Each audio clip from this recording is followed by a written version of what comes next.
So during the content creator event a couple of weeks ago, me and Will Kinsler, y'all know him as Rackzilla on the Discord, had like a side conversation really about two fighters that are on the roster, and that is Canelo Alvarez and Shakur Stevenson. So before you even ask, no, they were not in the build that we played. But after playing for a little bit and then finding out what the game actually will allow us to do, I kind of started wondering, man, whether the game would be able to capture them really to their fullest.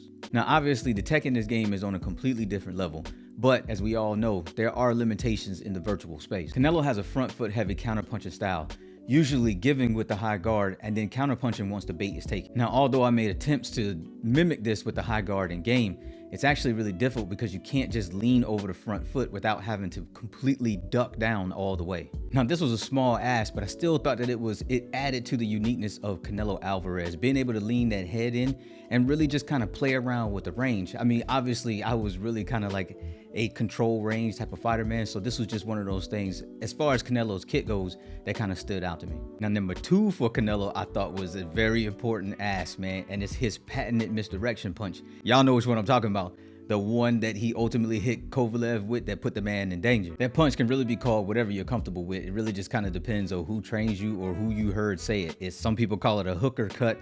Other people call it a shovel hook. Look, man, you call it what you want, go crazy with it. Problem that I'm finding though is with the button layout. It just doesn't seem like there are enough of them to really give you enough control over the punch itself. And from my current experience, it doesn't seem that there was a way that you can actually change a punch from going to the body up to the head after the punch has already been initiated. And really, without those two parts of Canelo's kit being in the game, man, I just find it a little bit hard for Canelo to really feel like Canelo. Now, in terms of Shakur Stevenson, it really came down to one thing, and it was his ability to guard pin and or his ability to manipulate his opponent's guard. And from what we got from the current build, man, it was practically impossible. Not only that, I actually don't even know how you would add that into the game. Now, Shakur Stevens is an extremely high level guard manipulator, especially when he gets on the inside. Now, for people who utilize the high guard, he'll use what's called framing and or pinning, where he'll actually put the forearm right up against your forearms and pin your hands right to you, limiting your ability to really throw any type of punch. Now, obviously, my question is, are hardcore Shakur Stevens fans going to feel let down if you're not able to do these types of things in game?